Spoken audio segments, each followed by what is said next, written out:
నమస్తే, నేను ఆదిత్య. కొరటాల శివ దర్శకత్వంలో ఎన్టీఆర్ హీరోగా, జాన్వీ కపూర్ హీరోయిన్గా చేసినటువంటి దేవరా పార్ట్ 1 రిలీజ్ అయ్యి ఇప్పటికే 5 రోజులు అవుతుంది. మరి 5 రోజుల్లో ఓవరాల్గా కలెక్షన్ ఏ విధంగా ఉంది, బ్రేక్ ఈవెన్ అయ్యిందా లేదా, మరి 6వ రోజు కలెక్షన్ ఏ విధంగా ఉండబోతుంది, ఇలాంటి ఎన్నో అంశాల గురించి తెలుసుకునే ప్రయత్నం చేద్దాం. సో ప్రస్తుతం మనతో పాటు స్టూడియోలో ఉన్నారు ప్రముఖ సినీ క్రిటిక్ యజ్ఞమూర్తి గారు. సార్ అడిగి మన విషయాలు తెలుసుకున్నాం. సార్ నమస్కారం. సార్ నమస్తే. దేవరా పార్ట్ 1 ఒక విధంగా చెప్పాలి అని అంటే మిక్స్డ్ టాక్ అని కొంతమంది, హిట్ అని కొంతమంది అని రకరకాల కామెంట్స్ మనం చూసుకుంటున్నాం. బట్ వీటన్నిటికీ చెక్ పెట్టాలి అని అంటే కలెక్షన్.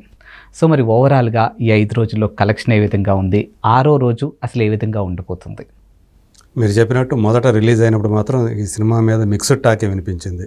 కొంతమంది బాగుందన్నారు, కొంతమంది బాగాలేదన్నారు, కొంతమంది అసలు బాగాలేదన్నారు, మళ్ళీ కొరటాల మరో ఆచార్య అని చెప్పేసి ఇట్లా రకరకాల వ్యాఖ్యానాలు వినిపించింది. అలాగే రాజమౌళి ఫ్యాక్టర్ ఒకటి జూనియర్ ఎన్టీఆర్ మీద పడింది అని ఇట్లా కూడా అన్నారు. బట్ ఏదైనా అల్టిమేట్గా మనకి అంకెలే చెప్తాయి అందులో ఏది ఏంటనేది.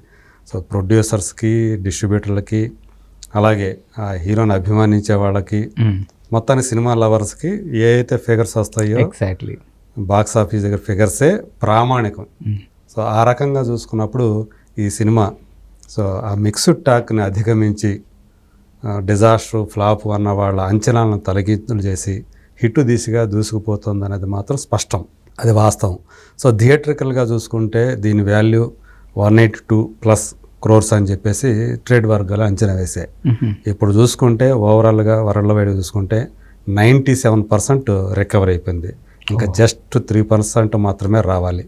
సో అంటే 182 కోట్ల రావాల్సి ఉంటే ఆల్రెడీ 178 కోట్లు వచ్చేసాయి. సో కలెక్షన్లో నేను చెబుతుంది షేర్లే. సో గ్రాస్ అయితే 300 కోట్లు దాటిపోయింది.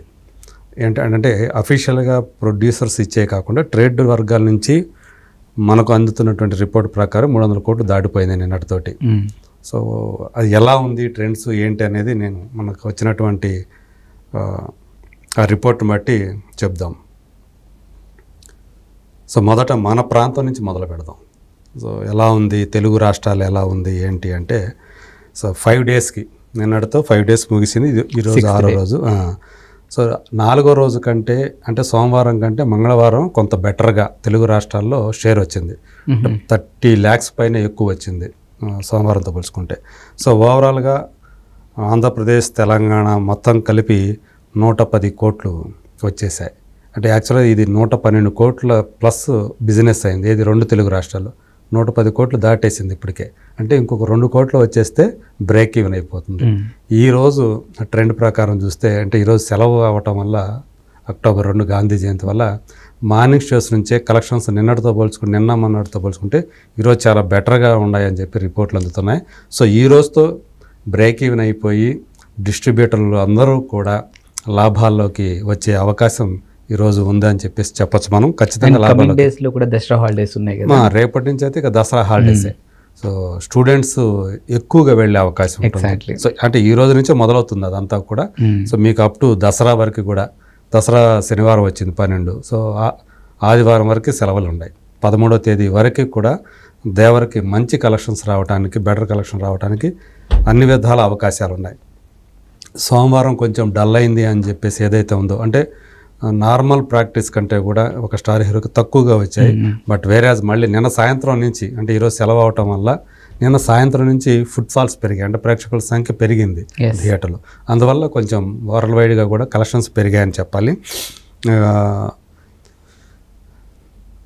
ఇక అంటే నేను చెప్పినట్టు నైజాంలో ఇది 44 కోట్లు యాక్చువల్గా దీని వాల్యూ కడితే ఆల్రెడీ దగ్గర ఇంకొక 3-4 లక్షలు వచ్చేస్తే అయిపోతుంది. సో ఈరోజు మార్నింగ్ షోకే అయిపోతుంది, బ్రేక్ ఈవెన్ అయిపోతుంది. తెలంగాణలో ఆల్రెడీ దిల్ రాజు, సో ఎవరైతే ఈ సినిమాని డిస్ట్రిబ్యూట్ చేశారో ఆయన లాభాల్లోకి వచ్చేస్తున్నారు. ఇక ఆయనకి అంటే ఈ రోజు నుంచే లాభాలు అనేవి ఆయన అందుకోబోతున్నారు. అంటే ఫస్ట్ వీక్ కాకముందే సో ఆయన లాభాల్లోకి వచ్చారంటే ఇక ఈ వారం అంతా కూడా ఇక సెలవుల్లో ఎలాంటి లాభాలు అందుకుంటారో మనం ఇంకా ఊహించుకోవాల్సిందే. అలాగే సీడెడ్ వచ్చేటప్పటికి యాక్చువల్గా దీని వాల్యూ 22 కోట్లు అయితే ఆల్రెడీ 20 కోట్లు దాటింది. 20,30,00,000 వచ్చింది. సో అది కూడా ఈరోజు రేపట్లో వచ్చేస్తుంది అక్కడ కూడా సీడెడ్ అని చెప్పేసి మనం ఎక్స్పెక్ట్ చేయొచ్చు. ఇక ఆంధ్ర ఏరియాకి వచ్చేటికి 46 కోట్లు. సో 46 కోట్లు వచ్చేసాయి ఆల్రెడీ. సో అంటే మొత్తం ఆంధ్ర కలిపి ఇది ఇందులో 6 ప్రాంతాలు ఉంటాయి. So Nellore, Guntur, Krishna, Vizag, west Godavari, east Godavari, అలాగే ఉత్తరాంధ్ర. సో ఈ 6 ప్రాంతాలు కలిపి 46 కోట్లు అయితే 46 కోట్లు వచ్చేసాయి. సో ఈ రోజు నుంచి అక్కడ లాభాలు. సో అట్లాగే కర్ణాటక చూసుకుంటే 16 కోట్లకు గాను 13 కోట్ల చిల్లర 13 కోట్ల 20 లక్షలు వచ్చాయి. సో అక్కడ కూడా బ్రేక్ ఈవెన్కి ఈ వారాంతం లోపల ఖచ్చితంగా బ్రేక్ ఈవెన్ అవుతుందని చెప్పేసి ట్రేడ్ వర్గాల వాళ్ళు అంచనా వేస్తున్నారు. వేరే తమిళనాడు వచ్చేటప్పటికి కాస్త తక్కువగా ఉంది. అక్కడ 6 కోట్ల వాల్యూ అయితే ఇప్పటికి 3 కోట్ల 35 లక్షలు వచ్చింది. అంటే 2.5 కోట్ల పైన రావాలి. అది కొంచెం డౌట్ఫుల్గా ఉంది. ఎందుకంటే ఇప్పుడు వచ్చింది 3.5 కోట్లు కూడా రాలేదు కాబట్టి ఇంకా 2.5 కోట్లు అనేది కొంచెం కష్టమన్నారు. ఏదేమైనప్పటికీ కూడా ఒక లాస్ అయినా కూడా చాలా తక్కువ లాసే ఉంటుందని చెప్పుకోవాలి. కేరళ వచ్చేటప్పటికి ₹1 వాల్యూ అన్నారు. అక్కడ ఒక 76 లక్షలు వచ్చింది. ఇంకొక 25 లక్షలు రావాలి అక్కడ. సో అది కూడా రికవర్ అయ్యే అవకాశాలు అయితే ఉన్నాయి అవి కూడా. సో అట్లాగే హిందీ వచ్చేటప్పటికి 20 కోట్లు. సో 20 కోట్లకి 20 కోట్లు వచ్చేసాయి. సో అది కూడా బ్రేక్ ఈవెన్ అయిపోయింది అక్కడ కూడా. అంటే జాన్వీ కపూర్, సైఫ్ అలీ ఖాన్ ఏమన్నా వర్కౌట్ అయిందంటారా? దాని గురించి మళ్ళీ అంటే హిందీ వర్షన్ గురించి మనం సపరేట్గా మాట్లాడుకుంటాము.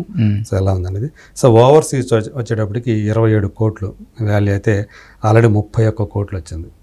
సో 4 కోట్ల పైనే లాభాలు. సో ఇప్పటికే సో ముందు ఇంకెంత లాభాలు అందుకుంటే దాన్ని బట్టి మనం ఊహించుకోవచ్చు. ఇట్లా ఓవర్గా చూసుకుంటే ఆల్మోస్ట్ 179 crores దాకా మొత్తం వరలవేడిగా షేర్ వచ్చింది. సో అంటే 182 ప్లస్ అని చెప్పాను కదా. యాక్చువల్గా బ్రేక్ ఈవెన్ రావాలంటే పై ఖర్చులు ఇవన్నీ కూడా మెయింటెనెన్స్ ఖర్చులు ఇవన్నీ కూడా చూసుకుంటే ప్రమోషనల్ ఖర్చులు వాటికి 184 కోట్లు వస్తే సేఫ్ అవుతారనేది. సో ఈజీగా అయిపోతుంది. సో ఇప్పటికే ఎందుకంటే 97% రికవరీ అవ్వడం అనేది జస్ట్ 3%. సో ఈజీగా అయిపోతుందని చెప్పేసి మనం చెప్పుకోవచ్చు.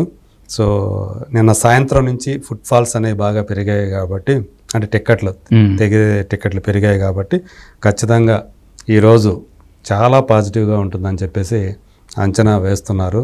ఖచ్చితంగా దేవర ముంగిట ఇక రికార్డులన్నీ కూడా ఇక దాసోహం అవుతున్నాయని చెప్పేసి మనం అనుకోవాలి. ఏదైతే ఆ మిత్ ఏదైతే ఉందో రాజమౌళితో చేస్తే నెక్స్ట్ ఫిలిం ఫ్లాప్ అవుతుందని ఆ సెంటిమెంట్ ఏదైతే ఉందో దాన్ని జూనియర్ ఎన్టీఆర్, కొరటాల శివ ఇద్దరు కలిసి బ్రేక్ చేశారని చెప్పేసి అనుకోవాలి. కొరటాల శివకి ఈ సినిమా విజయం అనేది చాలా ఊపిరినిచ్చిందని చెప్పుకోవాలి. ఎందుకంటే ఆచార్య సినిమాతో చాలా డల్ పొజిషన్కి వెళ్ళాడు. ఆయన మీద చాలా విమర్శలు వచ్చాయి. అసలు ఏంది, ఎలా తీశాడు ఏంటి, అసలు ఎలా తీశాడు అని చెప్పేసి దాంట్లో రకరకాల ఎవరి రీజన్స్ వాళ్ళు చెప్పారు. దాంట్లో కొంతమంది వాళ్ళ ఇన్వాల్వ్ అవటం వల్ల, కథలో ఇన్వాల్వ్ అవటం వల్ల అలా అయింది, ఇట్లా అయింది. సో ఏదేమైనప్పటికీ కూడా దాన్ని అన్నిటిని అధిగమించి సో జూనియర్ ఎన్టీఆర్ తోటి ఒక పెద్ద హిట్ ఇచ్చాడని చెప్పేసి మనం అనుకోవాలి.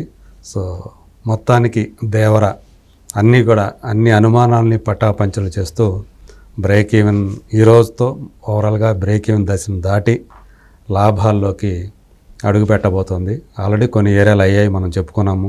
ఆంధ్ర అయిపోయింది, ఓవర్సీస్ అయిపోయింది బ్రేక్ ఈవెన్. అట్లాగే తెలంగాణ అయితే ఈరోజు అవ్వబోతుంది, నైజాం ఏరియా అంతా కూడా.